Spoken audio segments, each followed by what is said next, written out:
The Arizona sun hung merciless in the bleached sky, a burning eye that watched Eleanor Vance struggle with the water barrel. Her hands, once soft from years of teaching Sunday school back in Missouri, were now cracked and bleeding from weeks of travel across the unforgiving desert. She hefted the near-empty container, muscles straining beneath her faded calico dress, and carried it to where her husband sat in the shade of their broken-down wagon. "About time," Garrett muttered, not bothering to look up from the cards he'd laid out on a flat rock. His hat was pulled low, casting shadows across features that had grown harder with each failed venture, each dashed dream of striking it rich in the territories. "A man could die of thirst waiting on you." Eleanor set the barrel down without comment. She'd learned that silence was safer than words, that defending herself only made things worse. The bruise on her left arm, hidden beneath her sleeve, served as a reminder of the last time she dared suggest they turn back. "There's barely enough for 2 days," she said quietly, wiping sweat from her brow with the back of her hand. "The horses will manage." Garrett's voice cut through her words like a rusty blade. "They're tougher than you. At least, haven't heard them whining every mile about the heat, the dust, the food." He finally looked up, his gray eyes cold as winter steel. "Should have left you with your sister in Kansas City. Would have made better time." Eleanor turned away, focusing on the distant mountains that shimmered like a mirage. Somewhere beyond those peaks lay California, the promised land where Garrett swore they'd find their fortune. But with each passing day, that dream felt more like a curse that bound them together in this endless expanse of sand and stone. Their wagon had broken an axle 3 days back, forcing them to make camp in this desolate stretch while Garrett attempted repairs. The nearest town was 40 miles behind them, the next water source unknown. Eleanor had suggested they go back, seek help, but Garrett's pride wouldn't allow it. "No Vance has ever turned tail," he'd said, though Eleanor suspected the truth had more to do with the debts they'd left behind than any family honor. She busied herself with the evening meal, such as it was. Salt pork that had gone rancid in the heat, hardtack that required soaking to be edible, and the last of the beans. As she worked, she could feel Garrett's eyes on her, calculating, always calculating. She knew what he was thinking, that she was dead weight, another mouth to feed, a burden he'd been saddled with through a marriage that had brought him neither the dowry he'd expected nor the sons he'd demanded. "Fire needs more wood," he said abruptly, gathering his cards. "There's some scrub brush about a 1/4 mile east. Should be enough to last the night." Eleanor glanced at the sun, already beginning its descent toward the horizon. "It'll be getting dark soon. Maybe I should wait until now." The word cracked like a whip. "Unless you'd prefer we eat raw meat and freeze when the temperature drops, your choice." She knew better than to argue, gathering her skirts. She picked up the canvas sling they used for collecting wood and started walking. The desert stretched before her, a landscape of thorns and shadows, beautiful in its desolation. She'd grown to appreciate its harsh honesty. Unlike her husband, the desert didn't pretend to be anything other than what it was. The scrub brush Garrett had mentioned was farther than a 1/4 mile, but Eleanor didn't complain. These moments alone had become precious, brief respites from the constant weight of his disapproval. She bent to gather the dried branches, her movements careful and practiced. Out here, everything had thorns, everything bit or stung or cut.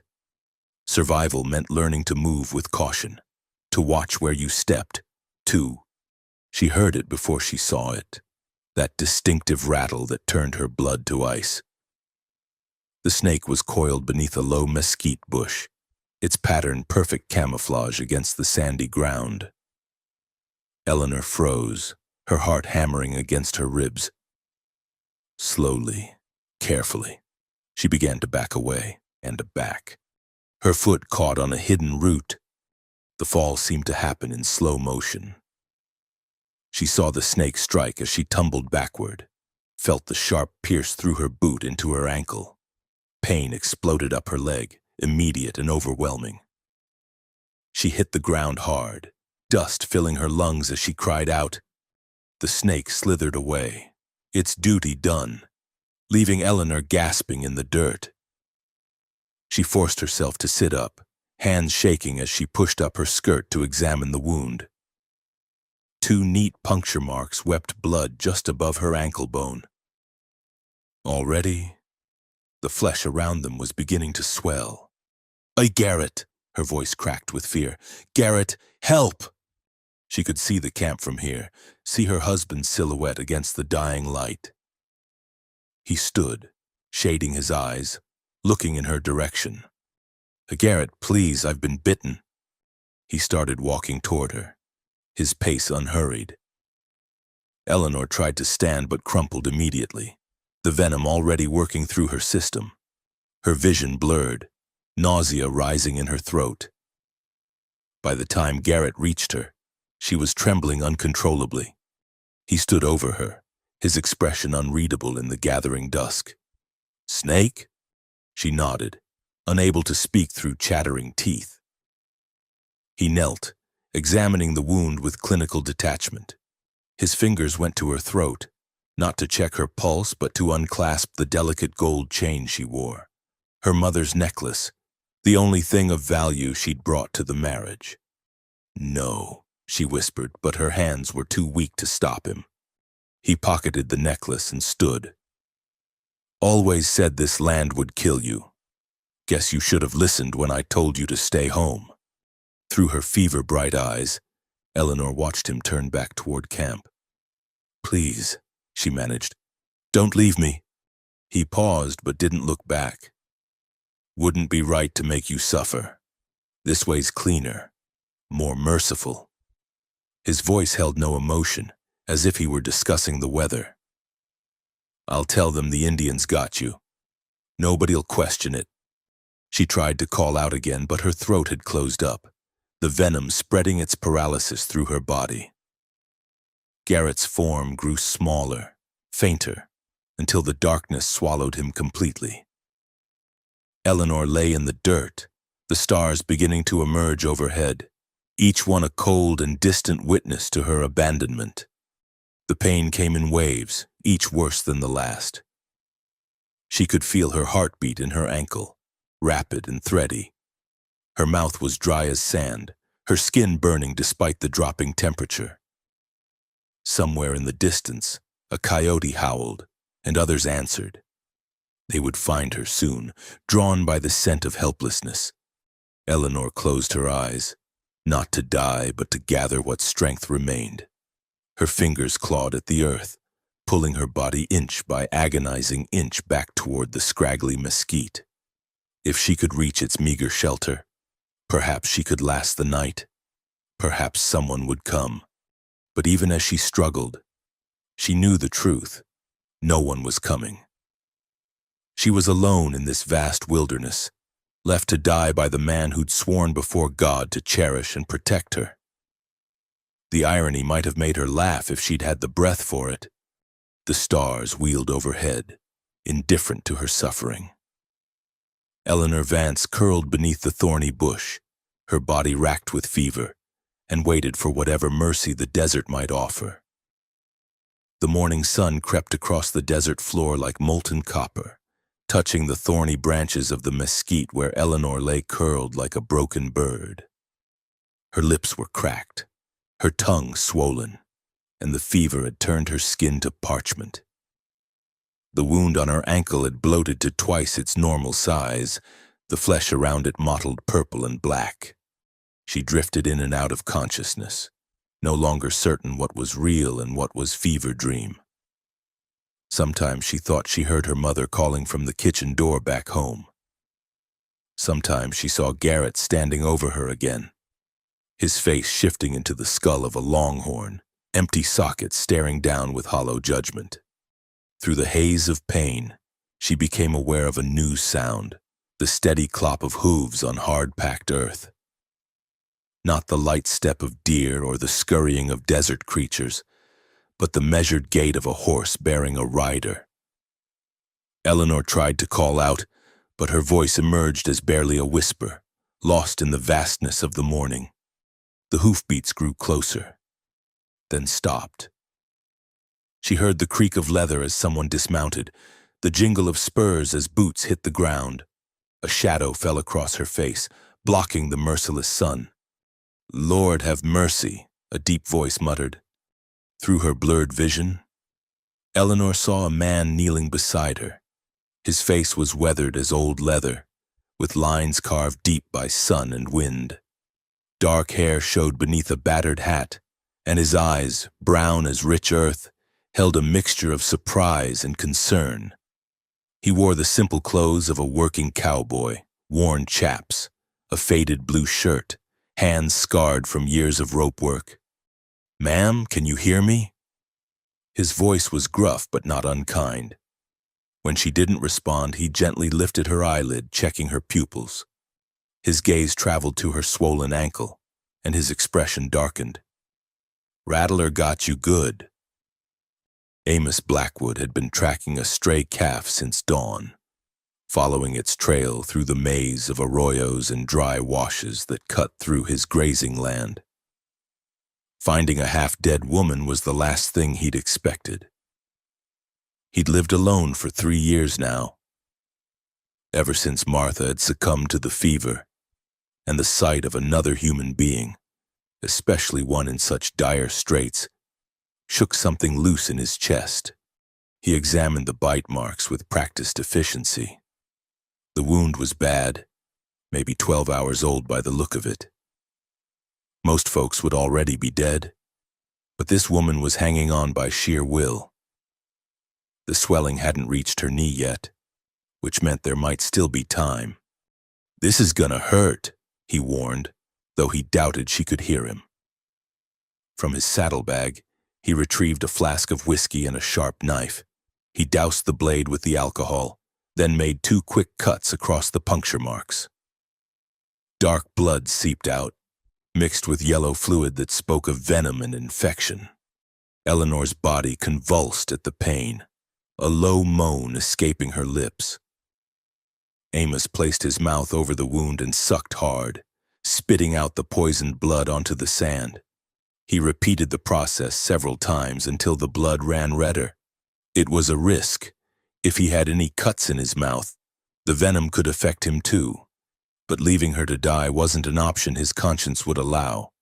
When he'd done what he could for the wound, he fashioned a tourniquet above her ankle using his bandana. The woman needed water, shade, and proper care if she had any chance of survival. His cabin was 3 miles north, built near a reliable spring. He'd have to take her there. "All right, ma'am," he said, sliding his arms beneath her. "Let's get you somewhere safe." She weighed hardly anything, like a bundle of sticks wrapped in fabric. As he lifted her, something glinted in the sand where she'd been lying, a wooden button, probably torn from her dress.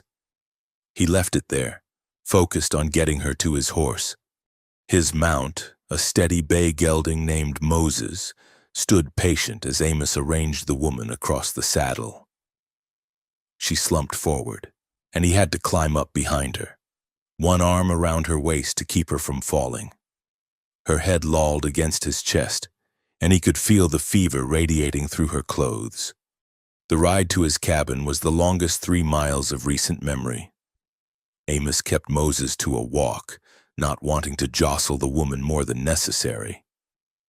She mumbled occasionally, fragments of words he couldn't understand. "Once, clear as a bell," she said. "The necklace was Mother's." Then she fell silent again. His cabin appeared like a promise kept. Solid log walls, a stone chimney, and a covered porch that provided blessed shade. Amos had built it with his own hands in the first year of his marriage. when the future had seemed full of possibilities. Now it stood as a monument to loneliness, but at least it was shelter. He carried the woman inside, laying her on the bed he'd shared with Martha. The room was simple but clean. He'd maintained Martha's standards even after she was gone, as if she might walk through the door any moment and scold him for letting dust gather on her mother's sideboard. First things first, water. He fetched a cup and lifted her head, trickling liquid between her parched lips. Most of it ran down her chin, but some got through. Her throat worked, swallowing by instinct. The ankle needed immediate attention. Amos cut away her boot with careful strokes, revealing the full extent of the damage. The flesh was grotesquely swollen, with red streaks beginning to climb toward her knee, blood poisoning setting in. He'd seen men lose limbs from less. From his medicine chest, he retrieved what supplies he had: carbolic acid for cleaning, willow bark for fever, and a poultice of prickly pear cactus that the Mexican vaqueros swore by for drawing out poison. He worked methodically, cleaning the wound, applying the poultice, wrapping it in clean bandages. The woman's dress was soaked with sweat and dirt. Modesty warred with necessity, but necessity won. He couldn't leave her in those filthy clothes if she was going to fight off the infection. With his eyes averted as much as possible, he undressed her down to her undergarments, noting with anger the bruises on her arms, older than the snakebite, shaped like fingerprints. He covered her with a clean sheet and built up the fire despite the day's heat. Fever victims often shook with chills even while burning up. Then he pulled up a chair beside the bed and settled in to wait. Through the rest of that day and into the night, Amos maintained his vigil. He bathed her face with cool water, forced more liquid between her lips, changed the poultice when it drew out too much poison. She thrashed sometimes, fighting invisible demons, calling out names, Garrett, mostly, with a mixture of fear and pleading that made Amos's jaw clench. By the second dawn, her fever broke. The swelling in her ankle had stopped spreading, though it remained angry and discolored. Amos allowed himself a moment of relief. She might lose some use of the foot, but she'd keep her life. He was dozing in the chair when she finally stirred with purpose. Her eyes opened, hazel, he noticed, like autumn leaves, and focused on his face with confusion and wariness.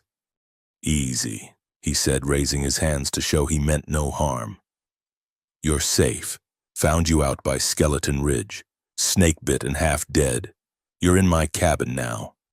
She tried to speak, but only a croak emerged. He helped her drink, supporting her head with surprising gentleness for such work-worn hands. Where? She managed. About 40 miles east of Prescott. Name's Amos Blackwood. I run cattle on this stretch. He studied her face, noting the refinement beneath the sun damage. What were you doing out there alone? Something shifted in her expression, a closing off, a wall thrown up between them. I don't. It's all right, he said quickly. Plenty of time for questions later, and right now, you need rest and food. Think you could manage some broth? She nodded slightly, and he rose to head for the kitchen area. At the doorway, he paused and looked back. What should I call you? A long silence, then, Eleanor.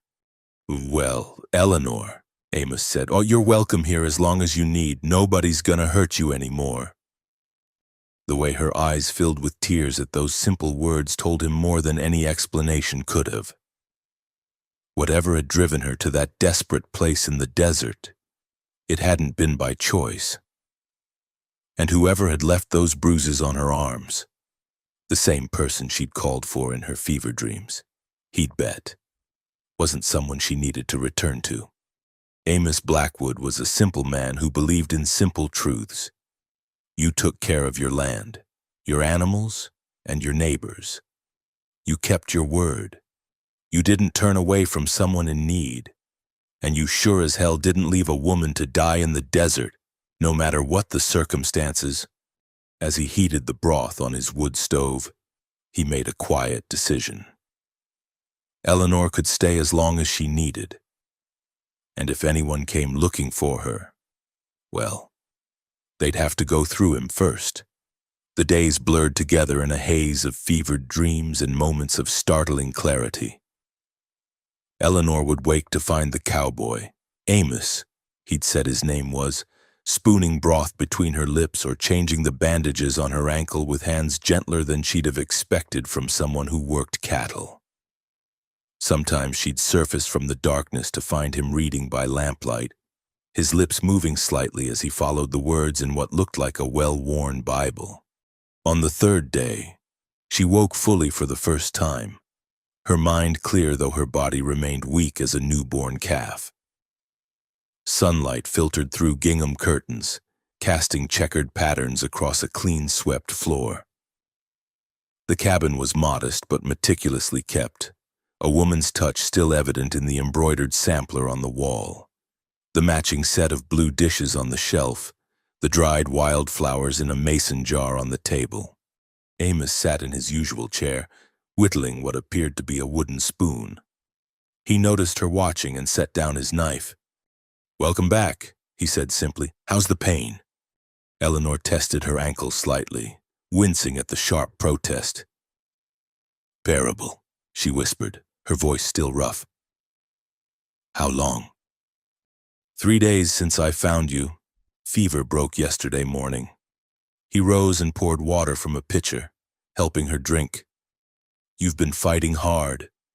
She studied his face as she sipped, weathered but not old, perhaps 35 or 40 years. His eyes held a sadness that seemed carved into their corners, the kind that came from loss rather than hardship alone. "Thank you," she managed. "I would have died." "Most likely," he agreed without sentiment. "That was a bad bite. Another few hours?" He shrugged, uncomfortable with gratitude. "Hungry? Got some beans and salt pork I could mash up."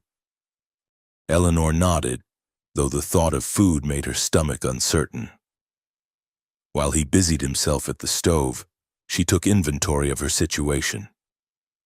She lay in a proper bed with clean sheets, wearing what appeared to be a man's shirt over her undergarments. Her dress hung on a peg by the door, cleaned and mended where it had torn. Her boots, what remained of them after Amos had cut away the right one, sat beneath. The domestic normalcy of it all felt surreal after the nightmare of the desert. She half expected Garrett to burst through the door, demanding she stop playing invalid and get back to work. But Garrett thought she was dead, had wanted her dead. The memory of his face as he'd pocketed her mother's necklace made her throat tight. Amos returned with a bowl of mashed beans, pulling up his chair. "Can you manage or—" "I'll try." Eleanor struggled to sit up, gasping as the movement sent lightning through her ankle. Amos quickly adjusted the pillows behind her, his movements efficient but careful not to touch her more than necessary. She managed a few spoonfuls before her trembling hands forced her to stop. Without comment, Amos took the bowl and spoon, feeding her as matter-of-factly as he might tend a sick animal. No judgment, no impatience, just practical care. "The woman's things," Eleanor said suddenly, gesturing weakly at the curtains, the sampler. "Your wife?" His hand stilled for just a moment. "Martha, 3 years gone this August. I'm sorry. A fever took her, doctored her best I could, but—" He continued feeding her, his voice steady. "She made this place a home. Haven't had the heart to change much." They fell into silence. But it wasn't uncomfortable. Eleanor sensed he was a man who used words sparingly, who found more truth in actions than speeches. The careful way he'd tended her, the respect he'd shown even when she was insensible, these things told her more about his character than any pretty phrases could. Over the following days, a routine developed. Amos would rise before dawn to tend his cattle and horses, leaving Eleanor with water, food within reach, and a bell to ring if she needed help. He'd return midday to check on her, then again at sunset for the evening meal. Gradually, she grew stronger, able to sit up on her own, to feed herself, to hobble to the porch with his support. Her ankle remained swollen and discolored, though the angry red streaks had faded. Amos fashioned her a crutch from a sturdy branch, padding the top with strips of hide. She practiced with it while he was gone, determined not to be a burden longer than necessary, though where she would go remained a question she couldn't answer. One evening, as they sat on the porch watching the sun paint the mountains purple and gold, Eleanor found herself talking. Perhaps it was the isolation, or the kindness he'd shown, or simply the need to speak the truth aloud. "He left me to die," she said quietly. "My husband, Garrett, took my mother's necklace, the only valuable thing I had, and left me there for the coyotes." Amos's hands stilled on the piece of harness he was mending, but he didn't look at her. "Been wondering about those bruises on your arms." Eleanor glanced down at the fading marks. "He blamed me for everything. The failed store in Missouri, the debts, the fact that I couldn't give him sons." She laughed bitterly, as if the desert cared about any of that. "Some men," Amos said slowly, "aren't worth the powder to blow them to hell." The vehemence in his quiet voice surprised her. She studied his profile, the strong jaw, the honest lines of his face. "You're not like that. A man who hits a woman ain't no man at all. My pa taught me that before I could properly sit a horse." He finally looked at her. "You got people somewhere? Family who'd be wondering?" Eleanor shook her head. "My parents are gone. I have a sister in Kansas City, but she has her own troubles. Garrett made sure I had nowhere else to go. That's how he liked it." "Well," Amos said, returning to his work, "you've got somewhere now, long as you need it." The simple statement undid something in Eleanor's chest. She turned away, blinking hard against the sudden sting in her eyes.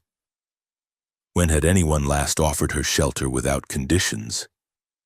Kindness without expecting payment? As her strength returned, Eleanor began helping with small tasks, mending clothes, preparing meals, tending the kitchen garden that Martha had planted and Amos had maintained. He protested at first, insisting she needed rest, but she could see the relief in his eyes when he came home to a hot meal instead of cold beans. They worked in companionable silence most days, Eleanor learning his rhythms and preferences without needing to be told. He liked his coffee strong enough to float a horseshoe, his steaks charred outside but pink within, his shirts mended with small, even stitches that wouldn't catch on rope or saddle. Sometimes, in the evening, he'd read aloud from his Bible or from one of the few books Martha had treasured, poetry, mostly, which seemed incongruous from such a practical man until Eleanor heard the reverence in his voice as he shaped the words. She discovered he had a fine reading voice, deep and measured, and found herself looking forward to these quiet hours as the best part of her day. One afternoon, while Amos was out checking his farthest pastures, Eleanor decided to tackle the layer of dust that had accumulated on the higher shelves. She was balanced precariously on a chair, her weak ankle protesting, when she knocked over a small wooden box hidden behind Martha's books. Photographs scattered across the floor. A wedding portrait of Amos looking years younger and almost shy beside a pretty woman with kind eyes. Pictures of the cabin being built, and one that made Eleanor's heart clench. Amos and Martha standing before a small cross in what must be the ranch's cemetery plot. She was still kneeling on the floor, carefully gathering the photos when Amos returned. He stopped in the doorway, his expression unreadable. "I'm sorry," Eleanor said quickly. "I was just cleaning, and I knocked it over." "It's all right." He knelt beside her, picking up the wedding portrait with careful hands. Haven't looked at these in a while. She was beautiful, inside and out. He studied the photo a moment longer, then placed it back in the box. Fever took her and the baby both. Didn't even know she was carrying until... He cleared his throat. Doc said it might have been what made her susceptible. Eleanor touched his hand lightly, a brief gesture of sympathy. He didn't pull away. Sometimes, he said quietly, I wonder if I'm dishonoring her memory having another woman in her house. I think, Eleanor said carefully, that a woman who loved you would want you to show kindness to someone in need. That's not dishonor. That's carrying on her goodness. He looked at her then, really looked at her, and something passed between them. Not quite attraction, not yet, but a recognition of shared loss and understanding. Thank you, he said simply. And Eleanor knew he meant for more than just gathering the photographs. That night, as she lay in the bed that had once been Martha's, Eleanor found herself thinking not of the past but of the future. Her ankle was healing, though she'd likely always have a limp. She could leave soon if she chose, make her way to a town, find work as a seamstress or teacher. But when she thought of leaving this quiet cabin, of never again sharing silent meals with Amos or watching him gentle a spooked horse or hearing him read poetry in his measured voice, something in her chest protested more fiercely than her injured ankle ever had. For the first time since Garrett had shown his true nature, Eleanor allowed herself to consider that maybe, just maybe, she'd found something worth staying for. The morning air carried the sweet scent of sage and the promise of rain. Eleanor stood at the wash basin, carefully working soap through one of Amos's work shirts, when she heard the dogs barking, not their usual lazy protest at a passing jackrabbit, but the sharp, aggressive sound reserved for strangers. Through the window, she saw two men approaching on horseback, one driving a small buggy. Her hands stilled in the soapy water as recognition hit her like a physical blow. Even from a distance, she knew that set of shoulders, that arrogant posture. Garrett? The shirt slipped from her numb fingers as she backed away from the window, her heart hammering against her ribs. He'd come for her. Somehow. He'd found her.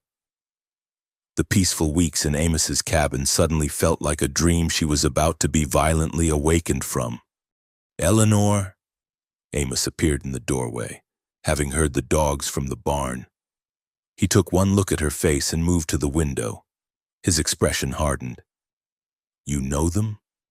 She nodded, unable to speak past the constriction in her throat. The one in the fancy vest, that's him, your husband. Another nod.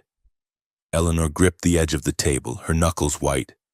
The limp she'd worked so hard to minimize suddenly felt pronounced, marking her as damaged, weakened. Amos retrieved his rifle from above the door, checking the load with practiced efficiency. You don't have to see him. Say the word, and I'll send them on their way. No. The word came out stronger than she felt. He'll just come back, with more men. Maybe. She forced her spine straight, lifting her chin. I need to face this. Amos studied her for a long moment, then nodded. I'll be right beside you. They stepped onto the porch as the riders drew up. The second man wore a badge, Sheriff Campbell from Prescott, a man Eleanor recognized from their passage through town weeks ago. His presence both reassured and worried her. What story had Garrett spun to bring the law along?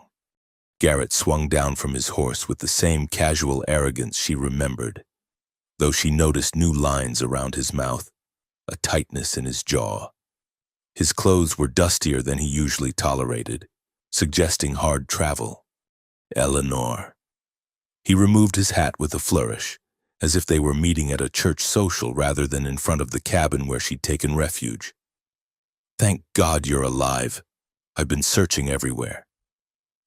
The false concern in his voice made her stomach turn. She felt Amos shift slightly beside her, positioning himself between her and the visitors. "Garrett," she was proud of how steady her voice sounded. "I'm surprised to see you." "Surprised?" His eyes narrowed slightly at her tone. "You're surprised that your husband would search for you after you disappeared?" "I've been beside myself with worry." Sheriff Campbell dismounted more slowly, his weathered face neutral but watchful. "Ma'am, I'm glad to see you're safe. Your husband here filed a report saying you'd been taken by Indians during a raid on your camp." "Indians?" Eleanor couldn't help the bitter laugh that escaped. "Is that what he told you?" "Eleanor's confused," Garrett interjected smoothly, taking a step forward. Amos's rifle shifted slightly, not quite pointing at him but making its presence known. Garrett's eyes flicked to the weapon, then back to Eleanor. "She's been through a terrible ordeal. When I woke that morning, she was gone. There were signs of a struggle, tracks leading away." "The only tracks leading away were yours," Eleanor said quietly. "After you took my mother's necklace and left me to die." The sheriff's eyebrows rose. Garrett's face flushed, but he recovered quickly. "She's clearly been influenced by this man." He gestured dismissively at Amos.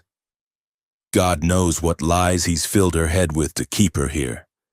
"Nobody's keeping me anywhere," Eleanor said, stepping forward despite Amos's protective gesture. "I'm here because Mr. Blackwood saved my life after you abandoned me." "Abandoned you?" Garrett's voice rose with theatrical indignation. "I searched for 3 days.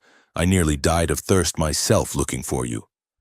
"Then how is it," Eleanor asked, "that you were healthy enough to reach Prescott and file a report while I lay dying from a rattlesnake bite not a quarter-mile from our camp?" Silence fell over the group. Sheriff Campbell's sharp eyes moved between them, taking in Eleanor's still visible limp, Garrett's growing agitation, and Amos's steady presence. "Ma'am," the sheriff said carefully, "are you saying your husband left you deliberately?" "I'm saying," Eleanor met his gaze squarely, "that when I was bitten by a rattler while gathering firewood, on his orders, my husband came to where I lay, took the only valuable thing I possessed, and walked away. He said it would be cleaner this way, more merciful, that he'd tell people the Indians got me." Garrett's face had gone from red to white. "She's delirious. The snake bite, the fever, it's affected her mind. She doesn't know what she's saying. Her mind seems clear enough to me." Amos spoke for the first time, his deep voice calm but carrying an edge of steel. "Been nursing her back to health for near a month now. Snakebite was real enough, still got the scars to prove it. Found her half dead out by Skeleton Ridge." The sheriff held up a hand. "Let's all calm down. Mrs. Vance—" "I prefer Mrs. Eleanor," she interrupted. "Just Eleanor." Campbell nodded slowly. "Eleanor, then. You're saying you don't wish to return with your husband?" "No," the word rang out clear and firm. "I do not." Garrett's carefully maintained composure finally cracked. "You're my wife. You took vows before God and man. You can't just decide." "You decided for both of us," Eleanor cut him off, "when you left me to die." "Prove it," Garrett snarled, his true nature showing through the gentlemanly facade. "Prove any of what you're saying. It's your word against mine. And who's going to believe a woman who's been living in sin with another man for a month?" The accusation hung in the air like a thrown knife. Eleanor felt heat rise in her cheeks, but before she could respond, Amos stepped forward. "Careful," he said quietly, but there was nothing soft in his tone. "You're talking about a lady who's done nothing but fight to survive the cruelty you showed her." She's been recovering in my home with nothing but Christian charity between us. And I'll not have you sullying her reputation to cover your own cowardice." Garrett's hand moved toward his hip, where a pistol rested. Amos's rifle came up smoothly, not quite aimed but ready. "Enough," Sheriff Campbell stepped between them. "Nobody's drawing on anybody while I'm here." He turned to Eleanor. "Ma'am, I need to ask, do you have any proof of what you're claiming?" Eleanor's heart sank. What proof could she offer? The necklace was gone. The snakebite could have happened after Garrett left. And the button, she said suddenly. "When Mr. Blackwood found me, I was lying under a mesquite bush a quarter-mile east of where our wagon was camped. My dress tore. There should be a button there still, maybe scraps of fabric." "That proves nothing," Garrett spat. "It proves I was where I said I was," Eleanor countered. "And if you searched for 3 days like you claim, why didn't you find me? Why didn't you see the signs of my struggle to reach that bush?" The sheriff looked thoughtful.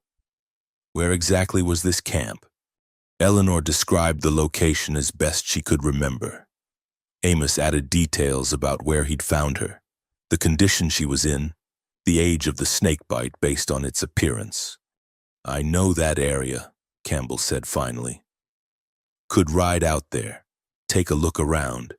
He fixed Garrett with a hard stare. "Course, if I find evidence that contradicts your story, Mr. Vance, we'll be having a different conversation about filing false reports and attempted murder." Garrett's face went through several expressions before settling on wounded dignity. "This is ridiculous. I came here to retrieve my wife, and I find her poisoned against me by this drifter who's clearly taken advantage of her weakened state." "Only one who took advantage," Amos said evenly, "was the man who made vows to protect her and then broke them in the cruelest way possible. You have no right—" "I have the right of any decent man to stand between a bully and his victim," Amos interrupted. "And that's what you are, Vance. A bully and a coward who'd rather see his wife dead than admit his own failures." Garrett lunged forward, but the sheriff caught his arm. "I said enough. Mr. Vance, I think it's best if you come back to town with me. We'll get this sorted out proper. I'm not leaving without my wife." "Yes," Eleanor said firmly, "that you are." She reached into her apron pocket and withdrew something she'd been carrying since she'd grown strong enough to think about the future. Her wedding ring. She'd removed it weeks ago, but kept it close, unsure what to do with it. Now she knew. Here. She held it out to Garrett. "This belongs to you. The marriage it represented died in the desert when you walked away." Garrett stared at the ring as if it were a scorpion. "You can't do this. The law generally frowns on abandoning folks to die," Sheriff Campbell observed.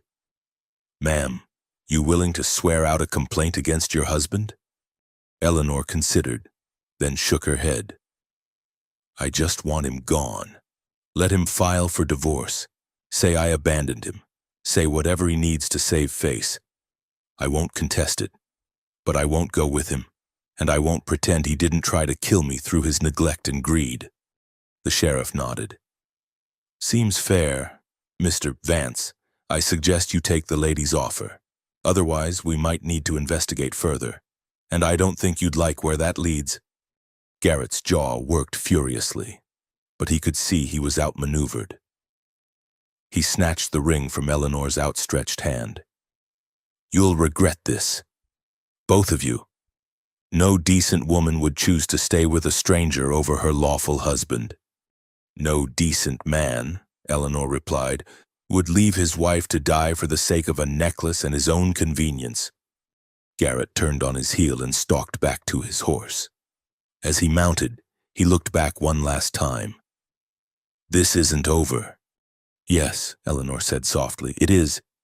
Sheriff Campbell tipped his hat to Eleanor, nodded respectfully to Amos.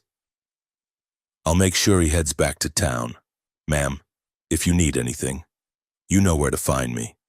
They watched the two men ride away, Garrett's rigid back radiating fury, the sheriff riding close beside him like a guard. Only when they disappeared over the rise did Eleanor allow herself to sag, the strength that had carried her through the confrontation suddenly deserting her. Amos's hand touched her elbow gently, steadying her. "You did well. Took courage to face him down like that." "I was terrified," she admitted. "Her courage ain't about not being scared. It's about doing what's right despite the fear." He guided her back toward the cabin. "Come on. I'll make some coffee. Reckon we both could use it." As Eleanor settled into the familiar chair at the kitchen table, watching Amos's sure movements as he prepared the pot, she felt something she hadn't experienced in years: the absence of fear. Garrett was gone. He might cause trouble yet, but she'd faced him and won. She was free. "Thank you," she said quietly, "for standing with me." Amos glanced over his shoulder. "Couldn't have done otherwise. Man protects what's under his roof." The words were simple, practical. But Eleanor heard the deeper meaning beneath them. She wasn't just under his roof. She was under his protection, his care. And for the first time since she'd said her wedding vows to the wrong man, Eleanor felt truly safe. The weeks following Garrett's departure passed with a peculiar quality of peace, like the stillness after a thunderstorm when the air feels washed clean. Eleanor threw herself into the rhythms of ranch life with renewed purpose, no longer looking over her shoulder or starting at unexpected sounds. Her limp had settled into a manageable gait, barely noticeable unless she overworked herself. She and Amos had fallen into an easy partnership. He would rise before dawn to tend the cattle, while she prepared breakfast and packed food for his midday meal. When he returned in the evenings, dust-covered and weary, she'd have supper waiting and water heated for washing. They worked together in comfortable silence, two people who'd learned that words weren't always necessary for understanding. It was a Tuesday afternoon when the dogs started barking again.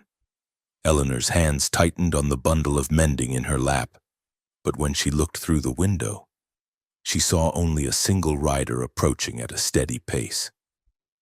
Sheriff Campbell, his distinctive gray hat visible even at a distance.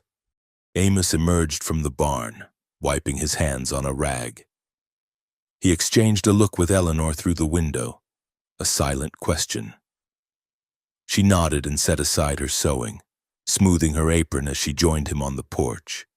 Campbell dismounted with the careful movements of a man who'd spent long hours in the saddle. His face was grave as he touched the brim of his hat in greeting. "Ma'am, Blackwood." He glanced between them, seeming to weigh his words. "Thought you should know, rode out to that campsite you described. Found some interesting things." Eleanor's breath caught.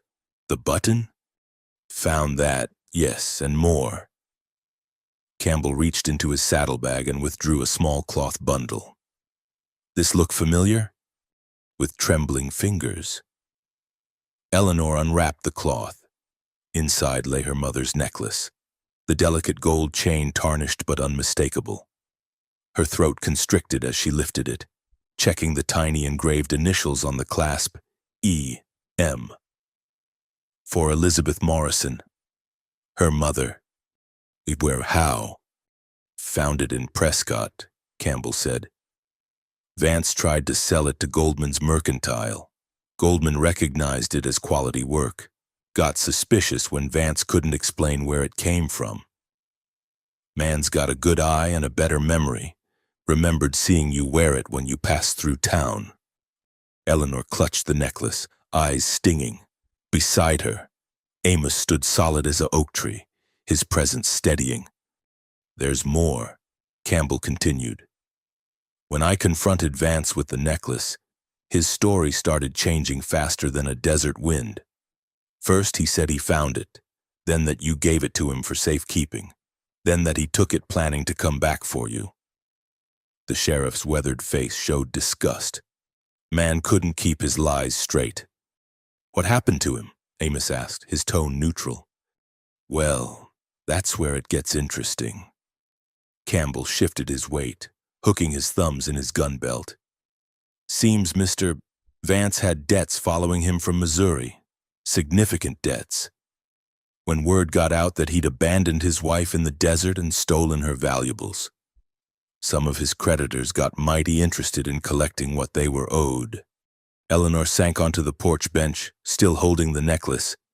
"He's gone?" "Left town 3 nights ago, heading for California. Doubt he'll be back. Man like that, he'll keep running till he finds somewhere his reputation hasn't caught up with him." Campbell paused. "He did sign divorce papers before he left. Judge Harriman has them, if you want to make it official." The word divorce should have carried shame, Eleanor thought. In the world she'd grown up in, it was a mark of failure, of scandal. But sitting here on Amos's porch, with the evidence of Garrett's betrayal in her hands, she felt only relief. "Thank you," she managed, "for everything." Campbell nodded. "Just doing my job, ma'am. Though I'll admit it felt good to see justice done for once." He glanced at Amos. "You'll look after her?" "As long as she'll let me," Amos replied simply. After the sheriff left, Eleanor and Amos sat in silence on the porch, watching the sun begin its descent toward the mountains. She turned the necklace over in her hands, remembering her mother fastening it around her neck on her wedding day, full of hopes for her daughter's happiness. "I thought I'd never see it again," she said softly. "It's yours by rights. Glad you got it back." Eleanor looked at him. This quiet man who'd saved her life, stood by her, protected her without asking anything in return. "None of this has been fair to you. Taking in a stranger, getting caught up in my troubles.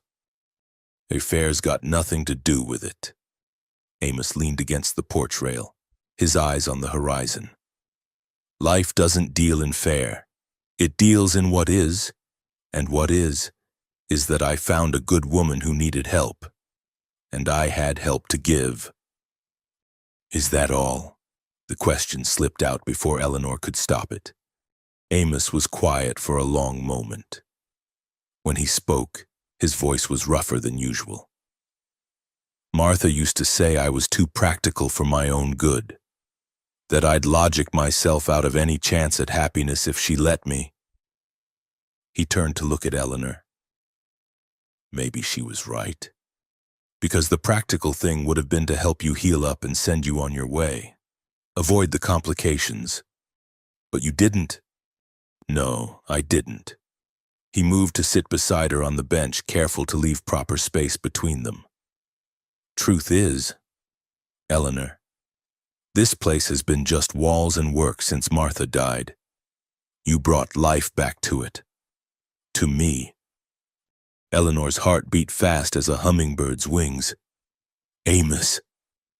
"I'm not asking for anything," he said quickly. "You've been through enough, and you deserve time to figure out what you want without another man pressuring you. Just wanted you to know that you've got a place here as long as you want it. Not as my housekeeper or out of obligation, but because—" He paused, searching for words. "Because you fit here. Like you were meant to find your way to this porch." Eleanor set the necklace aside and placed her hand over his where it rested on his knee. His skin was rough from work, warm from the sun. "When I was lying in that desert, dying, I prayed, not for rescue. I'd gone past believing in that. I prayed that my life would mean something, that I wouldn't disappear without leaving any mark on the world." She felt his hand turn beneath hers, fingers interlacing. "You've left your mark here," he said quietly, "and you've given me something I'd stopped believing existed." She squeezed his hand. "A man who says what he means and does what he says, who treats me like I have value beyond what I can do for him." "You have value beyond what anyone could measure," Amos said firmly. Don't ever let anyone tell you different. They sat together as the sun sank lower, painting the desert in shades of gold and crimson. Eleanor thought about the journey that had brought her here, the fear, the pain, the betrayal, but also the unexpected kindness, the quiet strength of the man beside her. The way this simple cabin had become more of a home than anywhere she'd lived with Garrett. "I'd like to stay," she said eventually. "If the offer stands." "It stands as long as I do." Eleanor smiled, a real smile that reached her eyes. "Then I guess we should talk about the practicalities. I can't keep sleeping in your bed while you take the barn." "He'd been thinking on that," Amos admitted. "There's room to build on another bedroom. Been meaning to anyway, in case." He trailed off, and Eleanor understood, in case he and Martha had been blessed with children. "We could work on it together," she suggested. "I may not be much good with heavy lifting, but I can manage other things." "Together, then." He stood, pulling her gently to her feet. "But first, supper. All this talk has made me hungry." As they moved inside, Eleanor paused to fasten her mother's necklace around her throat. The weight of it felt different now, not like chains binding her to the past, but like a blessing for the future. "It looks right on you," Amos said, watching from the doorway. "It feels right," Eleanor replied, and she wasn't just talking about the necklace. They prepared the meal together, moving around each other with practiced ease. As Eleanor sliced bread and Amos dished up the stew, she found herself humming, something she hadn't done in years. He glanced at her with surprise, then smiled, a rare full smile that transformed his weathered features. "What?" she asked, suddenly self-conscious. "Nothing, just, it's good to hear music in this kitchen again." After supper, as was their custom, Amos retrieved his Bible while Eleanor cleared the dishes, but instead of reading, he held the book closed on his lap. "I've been thinking," he said. "If you're staying, and I'm glad you are, we should do things proper. Don't want anyone questioning your reputation." Eleanor dried her hands slowly, considering. "What did you have in mind?" "Well, we could have the preacher come out regular for Sunday services. Make it clear you're here as a respectable boarder. And maybe—" He hesitated. "Maybe in time, if things develop as they might, we could consider a different arrangement." The delicate way he phrased it made Eleanor want to smile, but she kept her expression serious. "That seems sensible. Though I should warn you, I'm apparently a difficult woman to live with. Garrett told me so often enough." "Garrett was a fool," Amos said flatly. "And I've lived with difficult—" "You're not it. You're just a woman who knows her own mind and isn't afraid to speak it. Nothing wrong with that." Eleanor felt warmth spread through her chest. "Careful, Mr. Blackwood. Keep talking like that and a girl might get ideas." "Maybe," he said, meeting her eyes. "That wouldn't be such a bad thing." The weight of the words settled between them, full of promise and possibility. Eleanor finished with the dishes and took her usual seat across from him. "Read to me." He opened the Bible, but instead of the Psalms or Proverbs he usually chose, he turned to the book of Ruth. His deep voice filled the kitchen as he read about another woman who'd lost everything, who'd traveled to a strange land and found unexpected kindness. "Whither thou goest, I will go," he read, "and where thou lodgest, I will lodge. Thy people shall be my people." Eleanor closed her eyes, letting the ancient words wash over her. She thought of all the miles she'd traveled, all the pain she'd endured to arrive at this moment, sitting in a lamp-lit kitchen with a good man who'd shown her that love didn't have to come with conditions or cruelty. When Amos finished reading, they sat in comfortable silence. Finally, Eleanor rose and touched his shoulder lightly. "Good night." Amos. He covered her hand briefly with his. Good night, Eleanor. Sleep well. As she prepared for bed, in what she was beginning to think of as her room rather than Martha's, Eleanor reflected on the strange turns life could take. She'd been left for dead, only to find life. She'd lost everything, only to gain what truly mattered. And in this unlikely place, with this unexpected man, she'd discovered that home wasn't about where you came from or even where you were going. Home was where someone was willing to stand between you and harm, where your presence brought light to darkened rooms, where saying I'll stay was met with I'm glad. Home was here. The morning started like any other, with Eleanor collecting eggs while Amos milked the cow.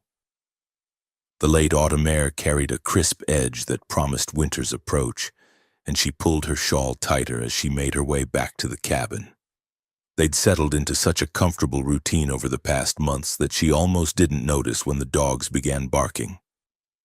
Until she saw Amos emerge from the barn with unusual haste, his face tight with concern. A buggy was approaching, not from the direction of town but from the eastern road that few travelers used. Eleanor shaded her eyes, studying the vehicle. It was well appointed, with matched horses and polished brass fittings that spoke of money. Her stomach clenched with an instinctive wariness that months of peace hadn't quite erased. Inside, Amos said quietly, moving to stand between her and the approaching buggy. Until we know who it is. But Eleanor remained on the porch, her chin lifted. She was done with hiding. No. Whatever this is, we face it together. The buggy drew closer, and Eleanor could make out two figures, a man driving and another beside him. The passenger's face was obscured by his hat, but something about his posture, the way he held himself, sent a chill down her spine. Well, well, the voice carried across the distance, dripping with false cheer that Eleanor recognized with sickening clarity. Seems I've finally found you, dear wife. Garrett. He hadn't changed much in the months since she'd last seen him. Perhaps his clothes were finer, his manner more assured. But the cruel set of his mouth remained the same. The man beside him was unfamiliar, wearing the dark suit of a city lawyer. You were told not to come back, Amos said, his rifle appearing in his hands as if by magic. Sheriff Campbell made that clear. Sheriff Campbell has no jurisdiction over matrimonial law, the lawyer said smoothly, climbing down from the buggy. I'm James Morrison, attorney at law. My client has certain legal rights that supersede any local sheriff's opinions. Eleanor felt the blood drain from her face. Morrison, you're no relation to your mother? No, ma'am. Just an unfortunate coincidence of names. The lawyer's smile was thin and predatory. Though I understand there's some question about property that belonged to her. The necklace was returned to me, Eleanor said firmly. Garrett stole it and left me to die, the sheriff can testify. The sheriff can testify to finding a necklace that my client claims he was holding for safekeeping. Morrison interrupted. A necklace that, legally speaking, became marital property upon your wedding. That's a lie. Eleanor stepped forward, but Amos caught her arm gently. Easy, he murmured. Don't let them bait you. Garrett had climbed down from the buggy now, brushing imaginary dust from his new coat. I've been doing very well in California, Eleanor. Made some fortunate investments. It seems I have a talent for business after all when I'm not held back. His eyes glittered with malice. I'm willing to be generous. Come back with me now. Fulfill your wifely duties, and I'll forget this embarrassing episode. I'd rather die, Eleanor said flatly. That can be arranged, Garrett said so quietly that only those on the porch could hear. Then, louder.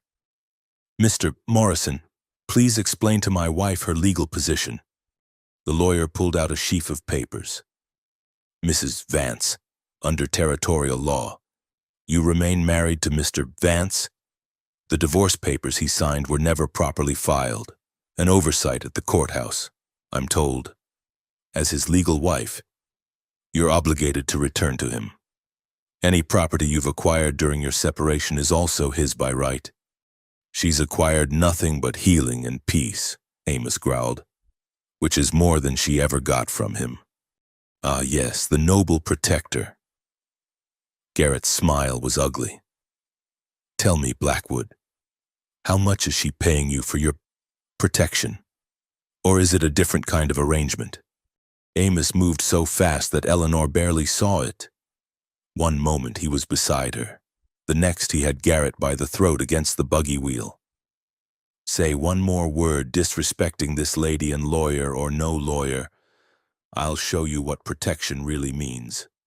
Assault, Morrison cried. Eyewitness assault. Unhand my client immediately. Amos released Garrett, who stumbled back, gasping. Get off my land, both of you, now. Your land. Morrison had recovered his composure. I think you'll find that harboring another man's wife gives you no rights whatsoever.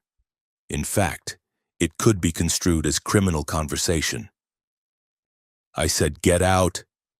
Amos's rifle came up, aimed steady at the lawyer's chest.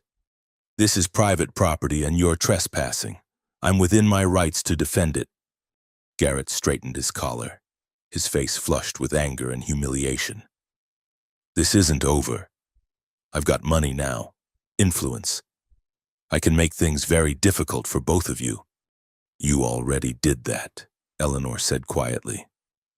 When you left me to die in the desert, when you took the only thing of value I had and abandoned me to the snakes in the sun. She stepped forward, past Amos's protective stance. But I survived, without you, in spite of you. And I've found something here you'll never understand. A man who values kindness over cruelty, who builds instead of tears down. Pretty words, Garrett sneered. But the law is the law. You're my property, Eleanor. Just like that necklace, just like everything else you think belongs to you. The law also says attempted murder is a hanging offense, a new voice interjected. Everyone turned to see Sheriff Campbell riding up, accompanied by Judge Harriman himself, a distinguished man in his 60s with silver hair and sharp eyes. They'd approached from the west, hidden by the barn until now. Gentlemen, the judge said, dismounting with surprising agility. Mr. Morrison, isn't it? I heard you were in town asking questions about the Vance divorce papers. Morrison shifted uncomfortably. Your Honor, yes, there seems to be some confusion about— No confusion at all, Judge Harriman interrupted. I filed those papers myself. The divorce was granted on grounds of abandonment and cruelty.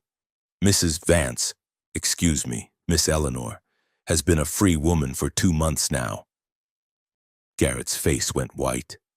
That's impossible. Morrison said— Mr. Morrison appears to have been misinformed.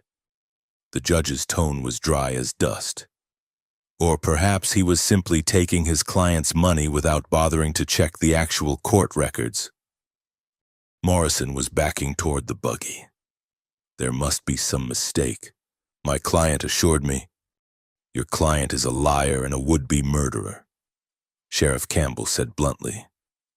And if he doesn't leave this county by sunset, I'll arrest him for harassment and fraud. Fraud, Garrett sputtered.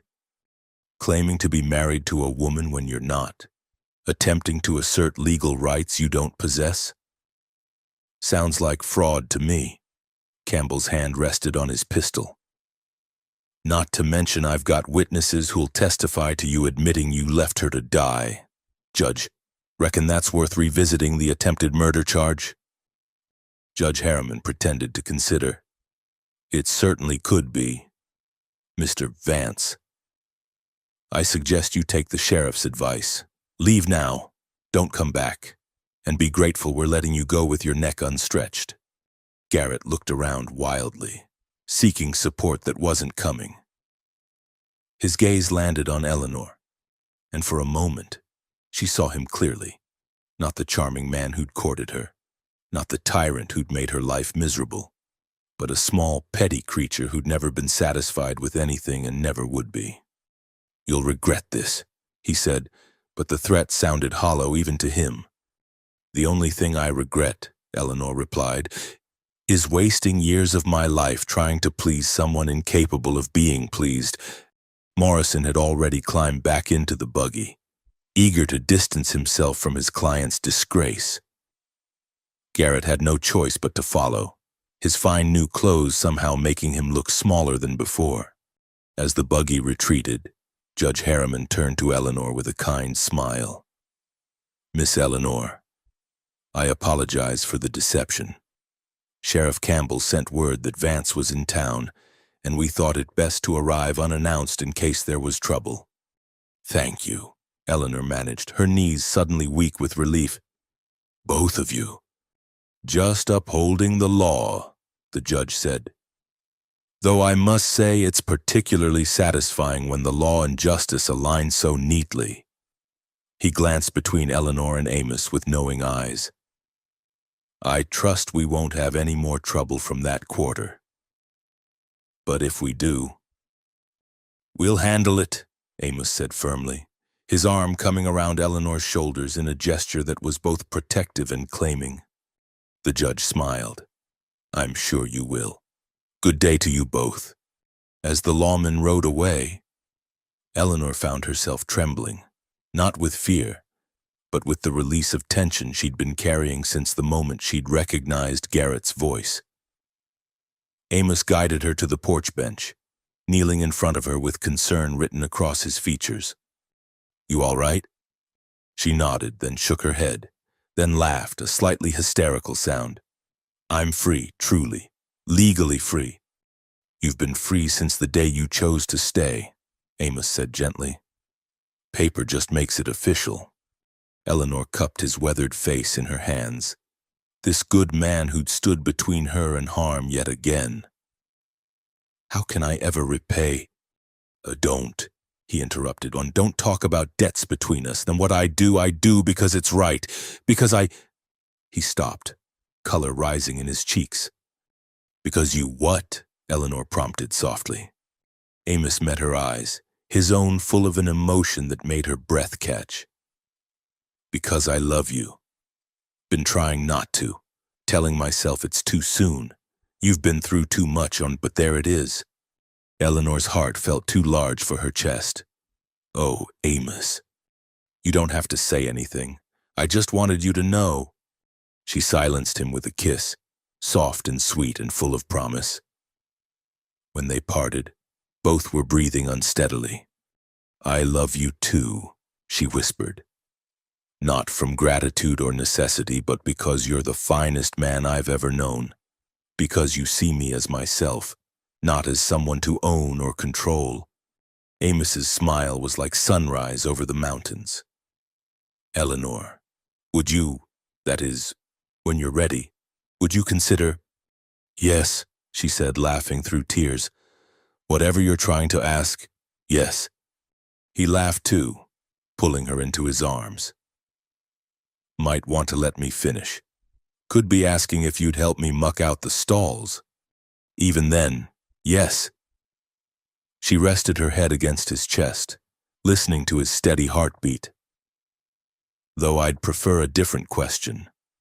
Marry me," he said simply. "Not now, whenever you're ready, but someday. Make this official in all ways." Eleanor pulled back to look at him. "Are you sure? I'm a divorced woman with a limp and a history of trouble following me." "You're a survivor," Amos corrected. "With more courage than most men I've known and a heart that stayed kind despite every reason to turn bitter. I'd be honored to call you my wife." Through the cabin window, Eleanor could see her reflection, hair mussed from the morning's drama, face flushed with emotion, her mother's necklace glinting at her throat. She looked nothing like the broken woman Amos had found in the desert. That woman had been rescued. This one was choosing. Was spring, she said decisively. When the wildflowers bloom and the world feels new again, ask me then. I'll wait, Amos promised, however long you need. They sat together on the porch, hands entwined, watching dust from the buggy settle back onto the road. Garrett was gone, truly gone this time, taking with him the last shadows of Eleanor's old life. What remained was sunlight and possibility and the solid presence of a man who'd proven that love could be gentle strength instead of possession. Home, Eleanor murmured, not quite meaning to speak aloud. What's that? She squeezed his hand. Just thinking that I'm home. Amos brought their joined hands to his lips, kissing her knuckles with reverent tenderness. Yes, he agreed. You are. The confrontation had lasted mere minutes, but its aftermath rippled through the following hours like stones thrown in still water. Eleanor moved through the familiar motions of preparing lunch, her hands steady even as her mind raced. Through the kitchen window, she could see Amos in the corral, working with a young horse, his movements deliberate and calm. To anyone passing by, it might have seemed like any other day at the Blackwood Ranch. But Eleanor knew better. She'd seen the tension in his shoulders, the way his hand had stayed close to his rifle even after Garrett's buggy disappeared from view. They were both waiting, listening for the sound of returning wheels or hoofbeats that might signal more trouble. When Sheriff Campbell returned just after noon, alone this time, they were almost expecting him. Wanted to make sure you folks were all right, he said, accepting Eleanor's offer of coffee with grateful hands. And to let you know that Vance and his lawyer caught the afternoon stage. They're gone. For good? Amos asked, though they all knew there were no guarantees in such matters. A man at the stage office said they bought tickets for San Francisco. Seemed in a powerful hurry to leave. Campbell sipped his coffee thoughtfully. Judge Harriman had a word with Morrison before they left. Turns out the good lawyer didn't realize he was dealing with the same Judge Harriman who sits on the Territorial Legal Board. Won't be practicing law in Arizona again. I'd wager. Eleanor felt some of the tension ease from her chest. And Garrett?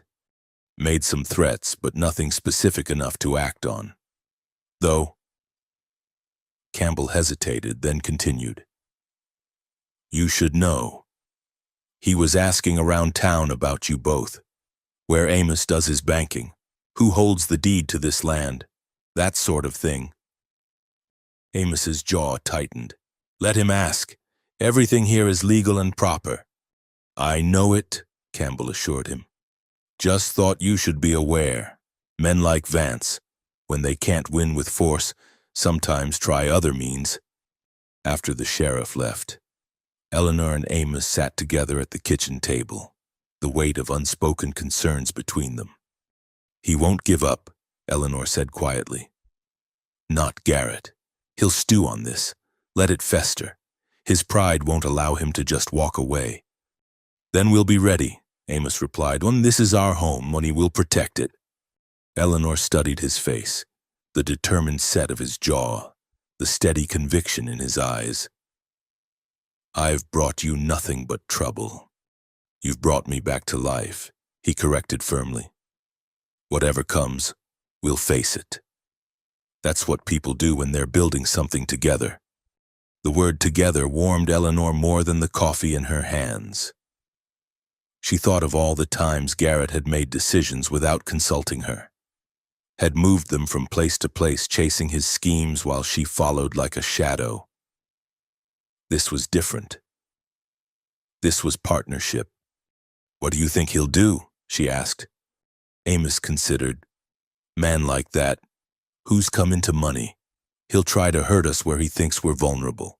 The ranch, maybe. Or our reputations. He reached across the table to take her hand.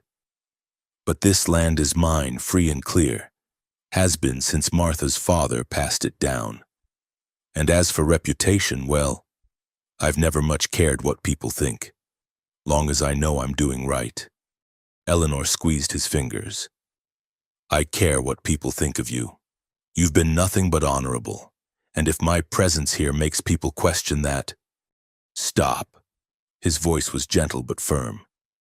Judge Harriman himself knows the situation, Campbell too. The people who matter know the truth. The rest can gossip all they want.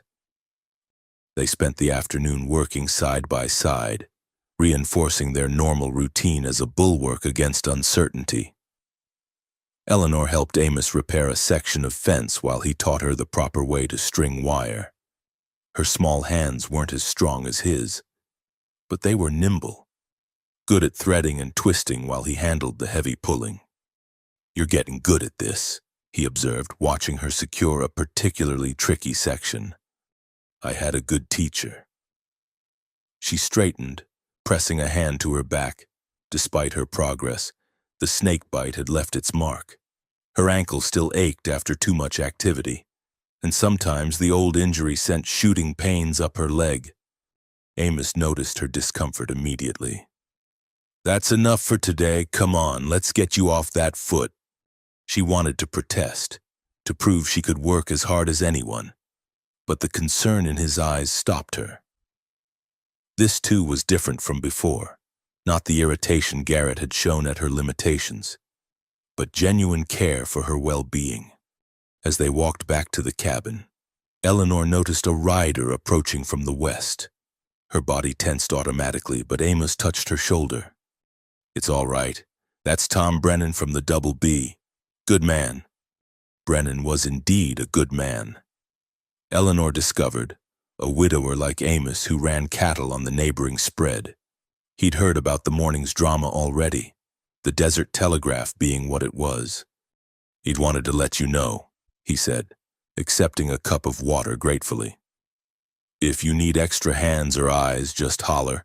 We look out for each other out here.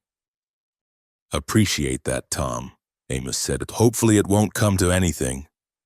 The man who'd leave a woman to die in the desert is capable of anything, Brennan said bluntly. Pardon my speaking plain, ma'am, but that's the truth of it.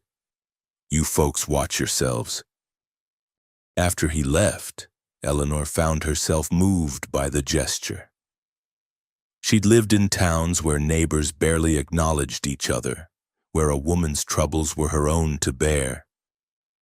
This simple offer of help from a near stranger spoke to a different kind of community. Are they all like that? She asked Amos. Your neighbors? Most of them. Life out here is hard enough without making enemies of the folks around you. We help each other with roundups, share water rights fairly, lend a hand when trouble comes. He paused. They'll accept you too, once they get to know you. Even as a divorced woman? As a strong woman who survived what would have killed most people, Amos corrected. That carries weight out here. That evening, as Eleanor prepared supper, she found herself humming again, the same hymn her mother used to sing while cooking. The familiar melody brought back memories of safer, simpler times. But for once the nostalgia didn't sting. She was creating new memories now. Better ones. Amos came in as she was taking cornbread from the oven, the golden crust perfectly formed. His appreciative inhale made her smile.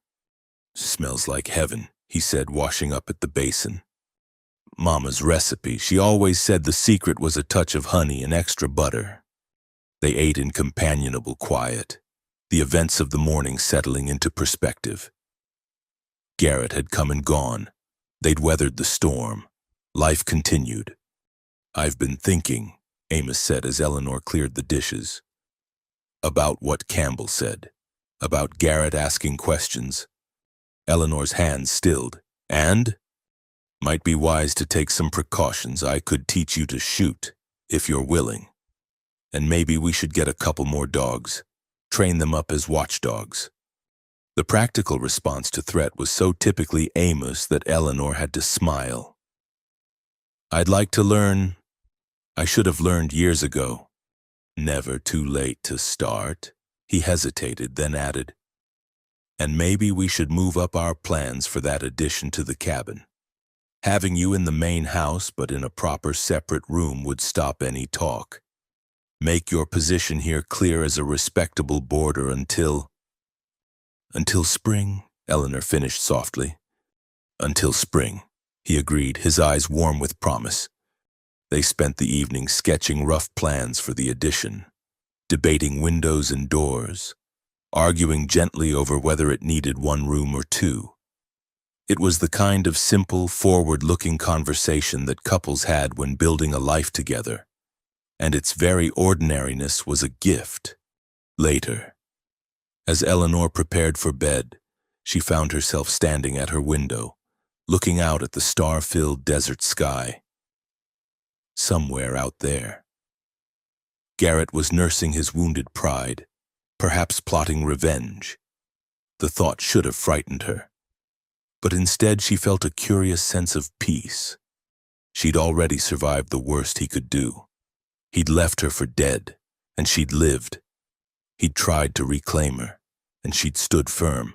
Whatever came next, she wouldn't face it alone. A soft knock at her door interrupted her thoughts. "Eleanor, you all right?" She opened the door to find Amos in the hallway, concern written on his features. "I'm fine, just thinking. About today? About everything." She stepped aside, a silent invitation. He entered but stood just inside the doorway, maintaining propriety even in private. "About how different my life is now. How different I am." "You're the same woman I found in the desert," Amos said, "just stronger for the healing." Eleanor shook her head. That woman was broken, defeated. She'd given up. She moved closer to him, close enough to see the flecks of gold in his brown eyes. "The woman I am now, she fights, she chooses, she loves." Amos's breath caught. Slowly, giving her time to step away, he reached out to cup her face in his calloused palm. "Eleanor, I know we said spring," she whispered, "and I'll wait if that's what you want. But Garrett's visit today made something clear to me. Life is uncertain, tomorrow isn't promised, and I don't want to waste any more time being afraid or proper or careful." "What are you saying?" Eleanor covered his hand with hers, pressing it closer to her cheek. "I'm saying that I've already been married to the wrong man for the wrong reasons. When I marry again, when I marry you, I want it to be for love, not timing, for joy, not convention." Amos's other hand came up to frame her face, his touch infinitely gentle. "You're sure?" "I've never been more sure of anything in my life." He kissed her then, soft and sweet, full of promise and protection and all the tomorrows they'd build together. When they parted, both were trembling slightly. "Soon then," he murmured against her forehead. "Not tomorrow, you deserve a proper proposal, a real wedding. But soon." Eleanor smiled, feeling light as air. "Soon," she agreed. Amos stepped back reluctantly, ever mindful of her reputation even in this moment. "Good night, Eleanor. Sweet dreams." "They will be," she assured him, and meant it. As his footsteps faded down the hall, Eleanor returned to her window. The stars seemed brighter now, the vast desert less empty. Somewhere in the darkness, coyotes called to each other, not threatening but simply alive. Part of the wild beauty of this place she now called home. Garrett had tried to reclaim her today, to drag her back to a life of fear and servitude. But he'd failed, would always fail, because Eleanor was no longer the woman he'd married. That woman had died in the desert, bitten by a snake and abandoned by the one who'd sworn to protect her. The woman who'd risen in her place was forged from stronger steel. She'd learned that survival meant more than just drawing breath. It meant choosing how to live, whom to trust, when to stand firm and when to bend. She'd learned that real love didn't demand or diminish but lifted and sustained. Tomorrow would bring its own challenges. Garrett might return with new schemes and the ranch would need tending.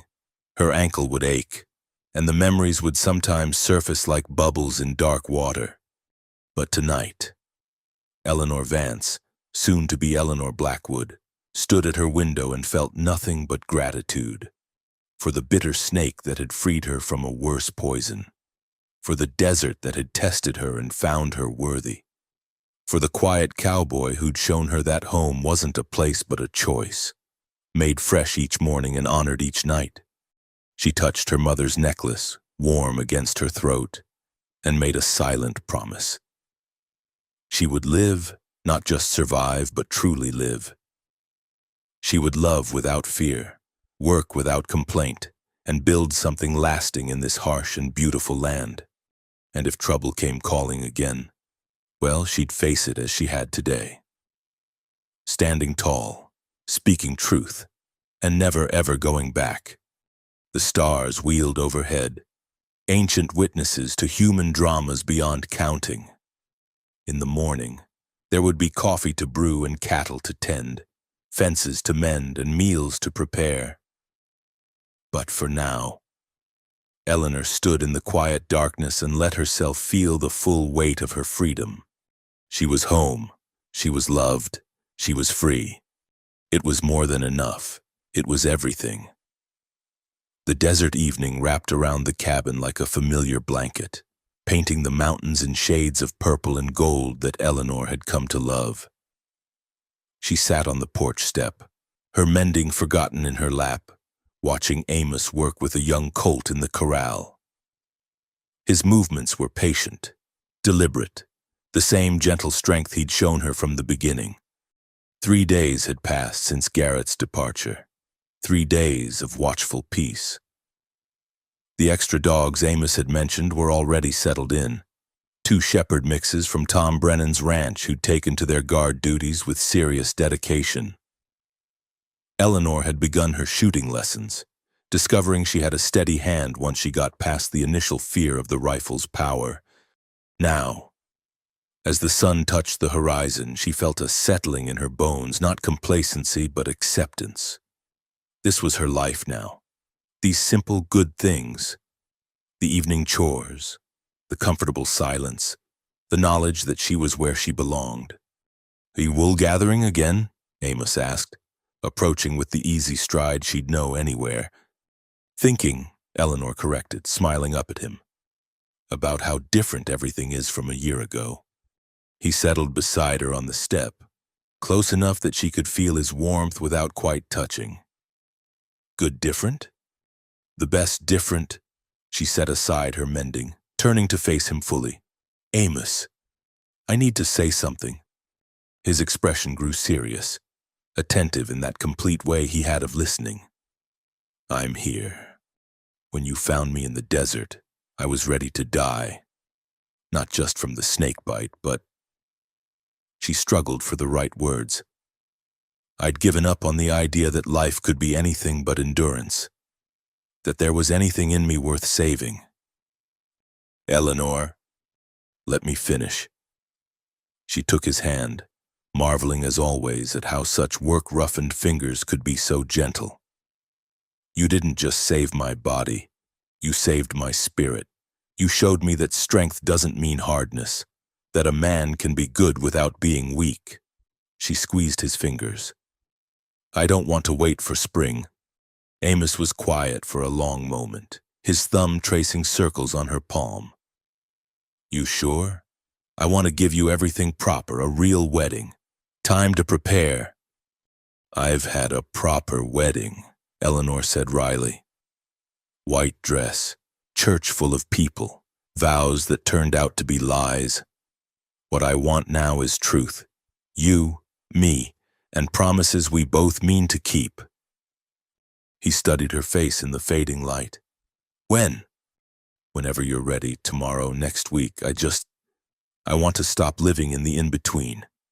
I want to be your wife, to build our life without looking over my shoulder."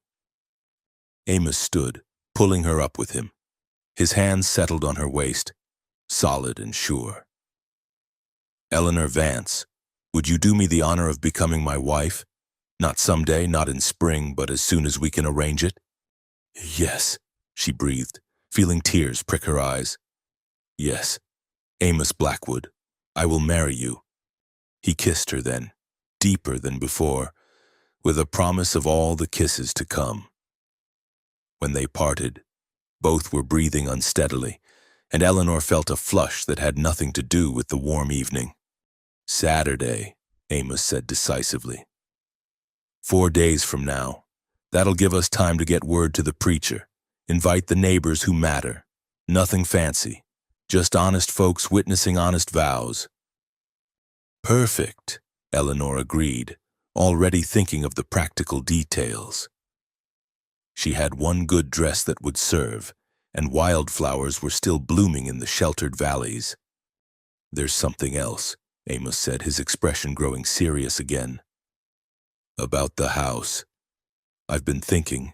This was Martha's home. Our home. If it troubles you—" "It doesn't," Eleanor interrupted firmly. "Martha was part of making you who you are. Her memory is welcome here, always. I'm not trying to replace her, Amos. I'm just adding my own chapter to the story." The relief in his eyes told her she'd said the right thing. "You're a remarkable woman, Eleanor Vance." "Soon to be Eleanor Blackwood," she corrected, and was rewarded with his rare, full smile. The next days passed in a blur of preparations. Word spread quickly through the ranch community. Amos Blackwood was getting married again, to the woman he'd saved from the desert. Some folks were curious, some skeptical, but most seemed genuinely pleased. The story of Garrett's cruelty and Eleanor's survival had made the rounds, earning her a place in the rough arithmetic of desert justice. Tom Brennan's wife, Sarah, rode over with preserves and an offer to help with Eleanor's dress. "Nothing fancy," she said practically, "but I've got a good hand with a needle if you need alterations." Sheriff Campbell stopped by to confirm he'd attend, bringing news that made Eleanor's heart lighter. "Thought you'd want to know. Your former husband caught a ship to the Sandwich Islands. Manifests show him bound for opportunities in sugar trading." He grinned. "Seems California wasn't far enough away from his troubles. Judge Harriman sent word that while he couldn't attend, he'd made special note in the territorial records of Eleanor's divorced status and the legitimacy of her upcoming marriage. Just in case anyone ever questions it," his note read. But it was the quiet moments Eleanor treasured most. Amos teaching her to shoot, his body steady behind hers as he showed her how to sight down the rifle barrel, working side by side to prepare the house, hanging new curtains Eleanor had sewn, adding small touches that made the space theirs together. Evening conversations that stretched later now, propriety mattering less with their wedding so near. On Friday evening, as Eleanor finished hemming her dress, Amos knocked on her door. "There's something I want to show you." Curious, she followed him outside and around to the small cemetery plot she'd noticed but never visited. 2 headstones stood there, one weathered, one newer. Martha Blackwood. The newer one read, "Beloved Wife," and beside it, a smaller stone, "Baby Blackwood, called home too soon." "I wanted you to see this before tomorrow," Amos said quietly. "To know that you're not a secret or a shame. You're the woman I'm choosing to spend my life with, and I wanted them to know too, somehow." Eleanor slipped her hand into his. "Tell me about her." So he did, standing there in the gathering dusk. He told her about Martha's laugh, her terrible cooking when they'd first married, her determination to make the desert bloom with her garden. He spoke of their dreams for children, the cruel fever that had taken both wife and unborn child. The dark months afterward when he'd barely left the ranch. "She would have liked you," he said finally. Would have admired your strength, your refusal to let hardship make you bitter. I would have liked her too, Eleanor said softly. Any woman who could love you so well must have been special. They stood quietly for a moment more, then turned back toward the house. Their house now. Truly. At the porch. Amos paused. No regrets? He asked. Last chance to change your mind about marrying a rough cowboy with more cattle than conversation. Eleanor reached up to touch his cheek. No regrets. Not one. You're everything I never knew I needed. Amos Blackwood. Tomorrow can't come soon enough. Saturday dawned clear and bright, the October air crisp with the promise of winter. Eleanor woke early, nerves and excitement making sleep impossible. Through her window, she could see Amos already up, talking with Tom Brennan and some of the other ranchers who'd come to help set up. Sarah Brennan arrived shortly after breakfast, arms full of late-blooming flowers. Thought you might want these for a bouquet. Nothing fancy, but pretty enough.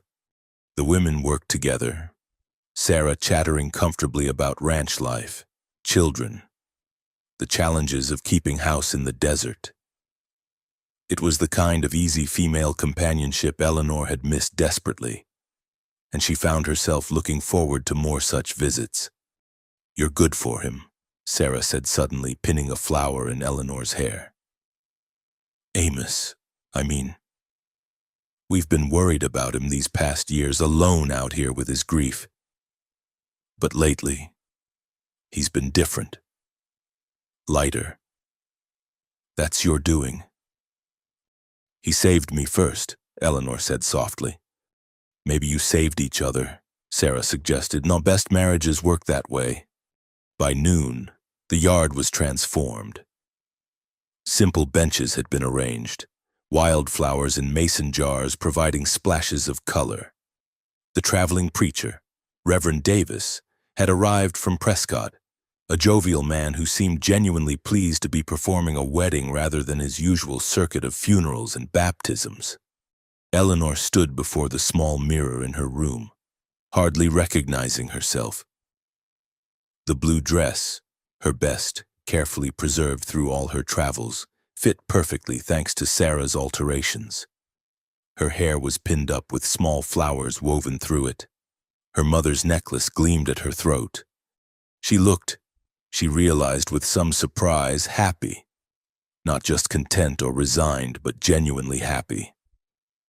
The woman in the mirror had survived abandonment, snakebite, and heartbreak. She'd learned her own strength, found her own voice, and now she was choosing her own future. A knock at the door interrupted her thoughts. Eleanor, it's time. She opened the door to find Sheriff Campbell, hat in hand. Thought you might like someone to walk you out, seeing as how, well, a lady should have an escort. Touched by the gesture, Eleanor took his offered arm. Thank you, Sheriff, for everything. My pleasure, ma'am. Nothing I like better than seeing good people find happiness. The walk to the yard seemed both endless and too quick. Eleanor was aware of the gathered neighbors. Not many, but the ones who mattered. Tom and Sarah Brennan, a few other ranching families, the storekeeper from the nearest settlement who'd ridden out specially. All good people who'd accepted her without judgment, who understood that the desert made its own rules about second chances. But mostly she was aware of Amos.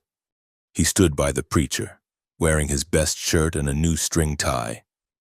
His boots polished to a shine she'd never seen before. His hair was carefully combed, though the wind was already trying to disorder it.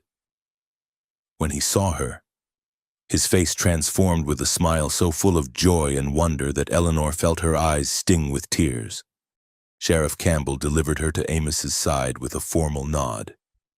Take good care of her, Blackwood. Every day of my life, Amos replied, never taking his eyes off Eleanor. The ceremony was simple, the vows traditional. But when Amos spoke the words, to have and to hold, in sickness and in health, Eleanor heard the weight of them. He'd already proven these vows, had lived them before speaking them, and when she promised to love, honor, and cherish, she meant it with every fiber of her being. Not the desperate girl who'd made these promises before, but the woman who understood their cost and their value. "I now pronounce you man and wife," Reverend Davis declared with obvious satisfaction. "You may kiss your bride, Amos." The kiss was sweet and slightly shy with an audience, but full of promise. Around them, the small gathering erupted in cheers and congratulations. The rest of the afternoon passed in a blur of well wishes. Simple food shared in the yard, stories and laughter as the ranching community welcomed Eleanor officially into their ranks. She noticed how the women included her naturally in their conversations now, how the men nodded respectfully when introduced. She was no longer the mysterious woman Amos had saved, but Amos Blackwood's wife, with all the belonging that entailed. As the sun began to set, the guests gradually took their leave. Tom Brennan clapped Amos on the shoulder with rough affection. "You did good, friend, both of you." Sarah hugged Eleanor tightly. "I'll come by next week. We'll put up preserves together. I'll teach you my mother's recipe for pear butter." Finally, as the last wagon disappeared over the rise, Eleanor and Amos stood alone in their yard. The evening painted everything in soft gold, and the desert seemed to hold its breath around them. "No regrets?" Eleanor asked, echoing his question from the night before. Amos pulled her close, resting his chin on top of her head. "Not one. You? Only that it took so long to find you." They stood together, watching the stars emerge one by one in the darkening sky. Inside the cabin, their cabin, lamps were lit. Supper was waiting, and a life together stretched ahead of them.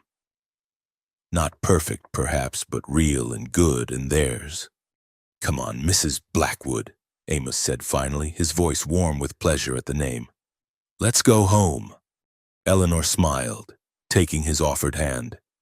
"Yes," she agreed. "Let's go home." They walked together toward the cabin, the dogs padding contentedly behind them, the vast desert settling into its nighttime rhythms around them. Behind them, the setting sun painted the mountains in shades of blessing. Ahead, lamplight spilled golden from the windows, welcoming them to all their tomorrows. Eleanor Blackwood, survivor, fighter, beloved wife, crossed the threshold of her chosen life with joy. The woman who'd been left for dead had found her way to life abundant. The snake's bite had freed her from a slow poison. The desert's cruelty had led her to unexpected kindness, and in the arms of a good man who saw her truly, she had found not just rescue but redemption, not just shelter but home. The stars wheeled overhead, ancient and eternal, blessing the small human drama below. In the morning there would be coffee and chores, the rhythm of ranch life continuing. But tonight was for promises kept and love declared. For two hearts choosing to beat as one despite all the reasons they might have chosen otherwise. It was, Eleanor thought as Amos closed the door gently behind them, more than enough. It was everything.